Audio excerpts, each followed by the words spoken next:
কিয়ামতের ভয়াবহতা মানুষ দেখবে চোখে যেদিন। আলহামদুলিল্লাহি রাব্বিল আলামিন, আসসালাতু ওয়াসসালামু আলা সাইয়্যিদিল মুরসালিন, আম্মা বা'দু, ফাউযু বিল্লাহি মিনাশ শাইতানির রাজীম, বিসমিল্লাহির রহমানির রহিম। আসসালাতু ওয়াসসালামু আলাইকা ইয়া রাসূলুল্লাহ ওয়া আলা আলিকা ওয়া আসহাবিকা ইয়া হাবিবাল্লাহ। আসসালাতু ওয়াসসালামু আলাইকা ইয়া নবিয়াল্লাহ ওয়া আলা আলিকা ওয়া আসহাবিকা ইয়া নূরাল্লাহ। মাদানী চ্যানেলের দর্শক শ্রোতা, আরও একবার উপস্থিত হয়েছি ধারাবাহিক অনুষ্ঠান কিয়ামতের শত নাম নিয়ে। যে যেখান থেকে আমাদের অনুষ্ঠান দেখছেন, দূরে কিংবা কাছে, সকল দর্শককে জানাই আন্তরিক মোবারকবাদ। আমরা এই অনুষ্ঠান কিয়ামতের শত নামে এক একটি পর্বে কিয়ামতের ভিন্ন ভিন্ন নাম নিয়ে আলোচনা করার চেষ্টা করছি। আল্লাহ তাবারক ওয়া তাআলা কেন কিয়ামতের ময়দানকে ভিন্ন নামে ডেকেছেন বা কেন ভিন্ন নাম কোরআনে পাকের মধ্যে পাওয়া যায়, আর এক একটি নামের অর্থ দর্শক শ্রোতা এক এক রকমের রয়েছে। যেমন তার নাম তেমন তার কাম। যেভাবে তার নামের বর্ণনা পাওয়া যায়, তেমনি ওই সময় আর ওই দিনেরও বর্ণনা পাওয়া যায়। যেমনিভাবে আমরা কিয়ামতের ময়দানকে হিসাব নেওয়ার দিন একটি পর্বের মধ্যে শুনেছি, কিভাবে হিসাব নিকাশ নেওয়া হবে বিস্তারিত। আবার কখনো নাম আমরা শুনলাম এই অনুষ্ঠানের মাধ্যমে উপস্থিত হওয়ার দিন। সবাইকে উপস্থিত হতে হবে, যে যেভাবে থাকবে তাকে সেভাবেই উপস্থিত হতে হবে। আল্লাহ তাবারক ওয়া তাআলা যেমনি করে কোরআনে পাকের মধ্যে এক একটি নাম নিয়ে ভিন্ন ভিন্নভাবে আয়াতে কারিমা নাজিল করেছেন, ঠিক নামের সাথে ওই কিয়ামতের দিনের ভিন্ন ভিন্ন কাজও রয়েছে। এক একজন বান্দার জন্য এক এক রকমের পরিস্থিতি সেদিন শিকার হবে। আজকেও এই পর্বে আমরা কিয়ামতের একটি নাম নিয়ে আলোচনা করব ইনশাআল্লাহ তাআলা। হুজুর আকরাম সাল্লাল্লাহু তাআলা আলাইহি ওয়াসাল্লামের আলিশান ফরমান, যে ব্যক্তি কিয়ামতের দিন আমার নিকটে থাকতে চায়, বা কিয়ামতের দিন যে ব্যক্তি আমার সবচাইতে নিকটে থাকবে, সে ওই ব্যক্তি হবে যে দুনিয়ায় আমার উপর বেশি পরিমাণে দুরূদ শরীফ পাঠ করবে। অর্থাৎ দুনিয়াতে যে ব্যক্তি আমার নবীর উপরে বেশি পরিমাণে দুরূদ শরীফ পাঠ করতে থাকবে, কিয়ামতের দিন আমার নবীর সবচাইতে নিকটে সেই ব্যক্তি হবে। তো কিয়ামতের এই ভয়াবহতা যে আমরা শ্রবণ করি, কিয়ামতের এই কঠিন আযাবের কথা আমরা শ্রবণ করি, কিয়ামতের এই বিভিন্ন দিক নিয়ে যে আমরা শুনি, আমাদের উচিত সেই কিয়ামতের জন্য কিছু পুঁজি বা কিয়ামতের জন্য কিছু নেকি, কিছু সওয়াব অর্জন করার উদ্দেশ্যে আমরা যেন বেশি পরিমাণে দুনিয়াতে দুরূদ ও সালাম পাঠ করি। সাল্লু আলাল হাবিব সাল্লাল্লাহু তাআলা আলা মুহাম্মদ সাল্লাল্লাহু তাআলা আলাইহি ওয়াসাল্লাম। মাদানী চ্যানেলের দর্শক শ্রোতা, আমরা পৃথিবীতে বসবাস করি। আমাদের সংক্ষিপ্ত হায়াত, আমাদের চোখের সামনে অনেক মানুষ 20 বছর বয়সে ইন্তেকাল করেছে, কেউ 30 বছর, কেউ 40 বছর, কেউ 50 বছর, আবার কেউ এর চাইতেও বেশি বয়স পেয়েছে। এক একজন ব্যক্তির ইন্তেকালের ধরন এক এক রকমের হয়ে থাকে, এক একজন ব্যক্তির বয়সের ধরন এক এক রকমের হয়ে থাকে, এক একজন ব্যক্তির পৃথিবীতে বসবাসের ধরন এক এক রকমের হয়ে থাকে। আর আমরা এই পৃথিবীতে বসবাস করতে গিয়ে অনেক কিছু দেখলাম, অনেক কিছু জানলাম, অনেক কিছু শিখলাম। দুনিয়াতে শেখার চাইতে, দুনিয়াকে জানার চাইতে বড় বিষয় হলো আল্লাহ তাবারক ওয়া তাআলা আমাদেরকে যে শিক্ষা দিয়েছেন, সেখান থেকে কিছু অর্জন করা, সেখান থেকে কিছু পাওয়া। আমরা পৃথিবীতে আমাদের দেশে বা দেশের বাহিরে অনেক সময় আমরা শ্রবণ করি ভূমিকম্প হয়েছে বা ভূমিকম্প আসছে, ভূমিকম্প হচ্ছে, এরকমের একটা শব্দ আমরা শুনি, ভূমিকম্প। আর ভূমিকম্প হলে কি হয় দর্শক শ্রোতা? পুরো জমিনটাকে, পৃথিবীটাকে থরথর করে কাঁপিয়ে দেয়। আর এই ভূমিকম্পকে উর্দুতে বলা হয় জালজালা, অর্থাৎ সে পুরাটা কাঁপিয়ে দেয়, পুরো জমিনটা কেঁপে উঠে। হয়তো আপনারা এর আগে পত্রিকায় পড়েছেন, বিভিন্ন নিউজও পড়েছেন আপনারা, যখন ভূমিকম্প হয় মানুষ 5 তলা 10 তলা বিল্ডিংয়ে যারা বসবাস করে, তারা 1 মিনিটের বা 30 সেকেন্ডের বা 2 মিনিটের ভূমিকম্প থেকে বাঁচার জন্য তাদের কোটি টাকার বাড়ির উপরে ভরসা করতে পারে না। তারা নেমে যায়, সেখান থেকে বের হয়ে যায়, রাস্তায় বের হয়ে যায়। কেন বের হয়? ভূমিকম্প আসছে, হয়তো বা ধসে পড়বে, না হয়তো আমরা মারা যাব, না হয়তো কোনো ক্ষতি হতে পারে আমাদের। আমরা যেই পৃথিবীতে বসবাস করার জন্য লক্ষ কোটি টাকা খরচ করে নিজে বাড়ি করলাম, এত বড় বিল্ডিং করলাম, কিন্তু মাত্র 30 সেকেন্ডের ভূমিকম্পের ভয় আমরা সেখান থেকে বেরিয়ে আসি। অর্থাৎ কোথায় আমরা আশ্রয় নেই? খোলা আকাশের নিচে, যেন ভূমিকম্পে আমার কোনো ক্ষতি করতে না পারে, আমার যেন কোনো ক্ষতি না হয়। মাত্র 30 সেকেন্ডের ভূমিকম্পে আপনার এত ভয়? আপনি বাঁচতে চান এই মাত্র 30 সেকেন্ডের ভূমিকম্প থেকে? কিন্তু মনে রাখবেন, আল্লাহ তাবারক ওয়া তাআলা কোরআনে পাকে এই ভূমিকম্পের ব্যাপারে, অর্থাৎ ভূমিকম্প এটা একটি কিয়ামতের নামের মধ্যে একটি নাম। কোরআনে পাকের মধ্যে আল্লাহ তাআলা ইরশাদ করেছেন যার নাম হলো রজিফা। রজিফা অর্থাৎ ভূমিকম্প ও প্রকম্পন দিবস। অর্থাৎ ভূমিকম্পের দিন বলা হয় কিয়ামতের দিনকে, বা প্রকম্পনের দিন বলা হয় কিয়ামতের দিনকে। কিয়ামতের এই যে শত শত নাম আমরা শুনি, এর মধ্যে একটি নাম হলো ভূমিকম্পের দিন বা প্রকম্পের দিন। আল্লাহ তাবারক ওয়া তাআলা কোরআনে পাকের এই যে নাম একটি রয়েছে, ভূমিকম্প বা প্রকম্প। আমরা দুনিয়ার ভূমিকম্প মাত্র 30 সেকেন্ড, তার জন্য কত কিছু করি, বাঁচার উপায় বের করি, কিভাবে বাঁচতে পারি। কোটি টাকার বিল্ডিং ছেড়ে আমরা খোলা আকাশের নিচে নেমে পড়ি, বাঁচতে চাই। ভূমিকম্পে যে বিল্ডিং ধসে পড়ে, না হয় আমার বিল্ডিংটা যদি ধসে যায় তবে আমি মারা যাব, এজন্য বাঁচতে চাই। আর কিয়ামতের ময়দানকে বলা হয়েছে ভূমিকম্পের ময়দান, অর্থাৎ ভূমিকম্প দিবস। সেটা নির্ধারিত। সেদিন যদি আপনি আমি বাঁচতে না পারি, কে বাঁচাবে সেদিন? আর সেদিন বাঁচার জন্য দর্শক শ্রোতা আমাদেরকে দরকার, অর্থাৎ ভূমিকম্প দিবস থেকে বাঁচার জন্য আমাদের দরকার নেক আমল। সেটা কতটুকু আপনার আর আমার কাছে আছে একটু চিন্তা করে দেখি। আচ্ছা, পৃথিবীতে ভূমিকম্প কেন হয়? কারণটা কি? এটা একবার হাদিসে মোবারাকা থেকে আমরা শ্রবণ করি। যেমন তিরমিজি শরীফের মধ্যে একটি হাদিসে পাকের মধ্যে এভাবে আসছে দর্শক শ্রোতা, নবী আকরাম সাল্লাল্লাহু তাআলা আলাইহি ওয়াসাল্লাম ইরশাদ করেছেন, যখন অবৈধ উপায়ে সম্পদ অর্জনে মানুষ ব্যস্ত হয়, অর্থাৎ অবৈধ উপায়ে মানুষ সম্পদ অর্জন করে, গচ্ছিত সম্পদের আমানতের খেয়ানত করবে। মানুষ যখন আমানতের খেয়ানত করা শুরু করবে, যাকাত দেয়াকে জরিমানা মনে করবে। শুনে রাখুন, কোন কারণে, কি কারণে পৃথিবীতে ভূমিকম্প হয়, এই কারণগুলো জেনে নেই। এরপরে আমরা কিয়ামতের ময়দানকে যে ভূমিকম্প দিবস বলা হয়েছে, সেখান থেকে বাঁচারও কিছু কথা আমরা শ্রবণ করব, কিভাবে বাঁচা যায়। যাকাত দেয়াকে মানুষ জরিমানা মনে করবে, ধর্মীয় শিক্ষা বাদ দিয়ে বিদ্যা অর্জন করবে, পুরুষ তার স্ত্রীর আনুগত্য করবে, মায়ের সঙ্গে খারাপ আচরণ করবে, পিতাকে বাদ দিয়ে বন্ধুকে আপন করে নিবে, মসজিদে শোরগোল করবে, জাতির দুর্বল ব্যক্তি সমাজের নেতৃত্ব দিবে, নিকৃষ্ট ব্যক্তি জননেতায় পরিণত হবে, খারাপ কাজে সুনাম অর্জন করবে এবং এ খারাপ কাজের ভয়ে ওই ব্যক্তিকে মানুষ সম্মান করবে, বাদ্যযন্ত্র ও নারী শিল্পীর অবাধ বিচরণ হবে, মদ পান করা হবে এবং বংশের শেষ প্রজন্মের লোকজন পূর্ববর্তীকে অভিশাপ দিবে। সে সময় তীব্র বাতাস প্রবাহিত হবে, যার ফলশ্রুতিতে একটি ভূমিকম্প ভূমিকে তলিয়ে দিবে। আর এটা হয়েছে তিরমিজি শরীফের হাদিস। পৃথিবীতে ভূমিকম্প কখন হবে, তার কারণগুলো আমরা শ্রবণ করলাম। যখন মানুষ দিন ইসলামের শিক্ষা বাদ দিয়ে বিদ্যা অর্জনে ব্যস্ত হয়ে যাবে, স্বামী তার স্ত্রীর আনুগত্য করবে, বাদ্যযন্ত্র শুরু হয়ে যাবে, মহিলা শিল্পী বিচরণ করবে, মানুষ যখন সুদ ঘুষের লেনদেন শুরু করে দিবে, আর যে ব্যক্তি উপযুক্ত নয় তাকে মানুষ নেতা বানিয়ে দিবে। আরো কয়েকটা কথা আমরা এখানে এই হাদিসে মোবারকা থেকে শ্রবণ করলাম, যে কারণগুলো মানুষের মধ্যে পাওয়া যাবে, আর এ কারণেই ভূমিকম্প পৃথিবীতে শুরু হয়েছে। আর ভূমিকম্প প্রায় রাষ্ট্রের মধ্যেই প্রায় সময় আমরা শুনি ভূমিকম্প হচ্ছে।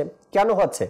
আল্লাহ তাবারক ওয়া তাআলা নবী সাল্লাল্লাহু তাআলা আলাইহি ওয়াসাল্লাম ১৫০০ বছর পূর্বে, ১৪০০ বছর পূর্বে হাদিসে মোবারকায় আমাদেরকে ইরশাদ করে দিয়েছেন, যদি তোমরা এমন কাজগুলো করো তবে অতি শীঘ্রই তোমাদের মাঝে আল্লাহ তাআলার গজব, ভূমিকম্প শুরু হয়ে যাবে।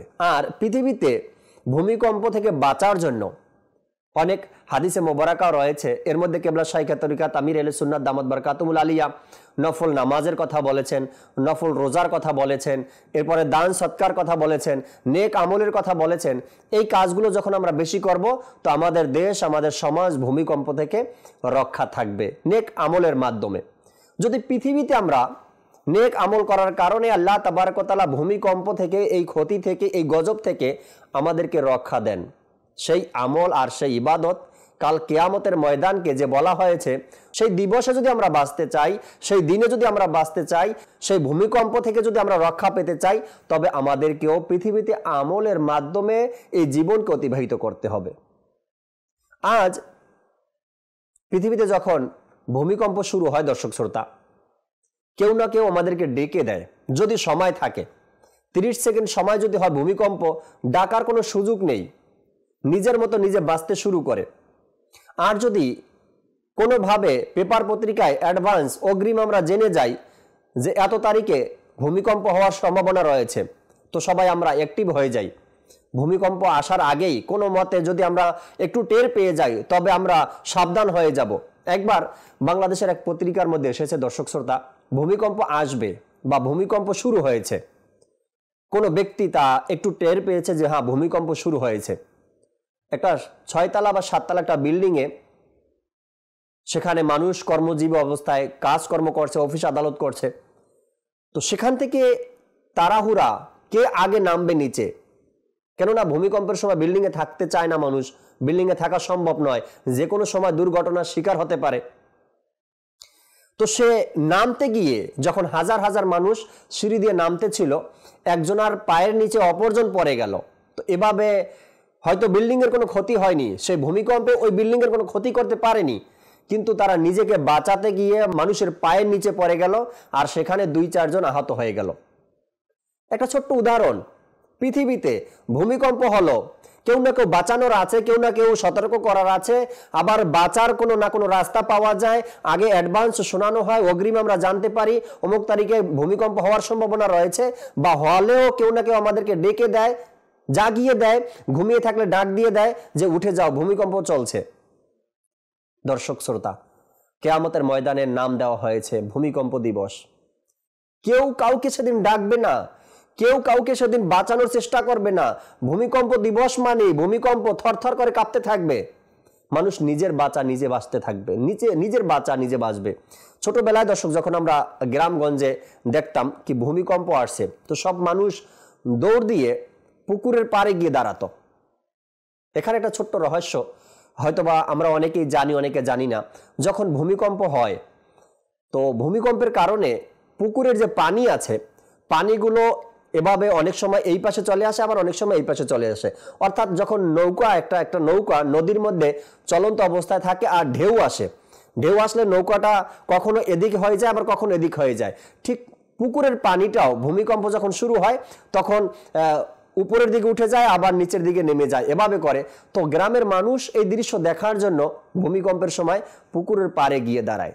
আবার অনেক আগের মানুষরা আছে, তারা ঘরে যে ঝুলন্ত অবস্থায় কিছু জিনিসপত্র রাখতো, ঝুলিয়ে ঝুলিয়ে রাখতো, এগুলোর দিকে তাকাতো, ভূমিকম্প আসলে এগুলো নড়াচড়া করে। আবার অনেককেই বলতে শোনা যায়, পৃথিবীতে যখন ভূমিকম্প হয় তো গ্লাস যে আছে, গ্লাসটা নিচে পড়ে যায় আর ভেঙে যায়, এরপরে জগ যে আছে এগুলো পড়ে যায়। অর্থাৎ যেগুলো পড়ার মতো তাকের উপরে থাকে, টেবিলের উপরে থাকে, এগুলো নড়াচড়া করতে করতে পড়ে যায়। এটা একটা পৃথিবীর একটা ছোটখাটো 30 সেকেন্ড বা 1 মিনিটের একটা ভূমিকম্পের উদাহরণ আপনাদের সামনে। কিন্তু দেখুন, কিয়ামতের ময়দান কেউ জানে না। ভূমিকম্প দিবস আল্লাহ ইরশাদ করেছেন, সে ভূমিকম্প দিবস কতক্ষণের জন্য হবে, কয় মিনিটের জন্য হবে, আর সেখানে কারা কারা ক্ষতিগ্রস্ত হবে, আর ক্ষতিগ্রস্ত যারা হবে তাদের বাঁচার উপায় কি। কোনো সম্ভাবনা নেই। যদি আমরা নিজেকে বাঁচাতে চাই ভূমিকম্প দিবস থেকে আর সেই কঠিন মুসিবতের সময়, তবে আমাদের উচিত দর্শক শ্রোতা, আমরা নিজেকে যেন শুধরিয়ে নেই, নিজেকে যেন একটু সংশোধন করে নেই, নিজেকে যেন একটু আমরা সতর্ক করে নেই। বলে অনেক হয়েছে পৃথিবীতে, যে কথাগুলো আমরা তিরমিজি শরীফের হাদিস থেকে শুনলাম, যে যখন স্বামী স্ত্রীর আনুগত্য করবে, বাদ্যযন্ত্র আর মহিলা শিল্পীদেরকে মানুষ বাস তাদের পিছনে ঘোরা শুরু করে দিবে, অযোগ্য লোক যখন নেতা হবে, সুদ ঘুষের লেনদেন যখন শুরু হয়ে যাবে, মদ পানে মানুষ অভ্যস্ত হয়ে যাবে, খারাপ কাজ যখন শুরু হয়ে যাবে সমাজের মধ্যে, তখন আল্লাহ তাবারক ওয়া তাআলার এই গজব পৃথিবীতে সৃষ্টি হয়ে যাবে। অর্থাৎ গজব নাজিল হবে, ভূমিকম্প শুরু হয়ে যাবে। এটা কয়েকটা সেকেন্ড, কয়েকটা মিনিট পৃথিবীর ভূমিকম্প। আর কিয়ামতের ময়দানকেও বলা হয়েছে ভূমিকম্প দিবস। যদি আল্লাহ তাবারক ওয়া তাআলা দয়া না করে আর কিয়ামতের ময়দানে যদি আমরা সেই ভূমিকম্পের মধ্যে পড়ে যাই আমাদের গুনাহের কারণে, আমাদের আমল নামায় গুনাহ থাকার কারণে যদি আমরা সেই ভূমিকম্পের মধ্যে পড়ে যাই কিয়ামতের ময়দানে, তবে আপনি আমি বাঁচার কোনো রাস্তা খুঁজে পাবো না যদি নেকি আমার কাছে না থাকে।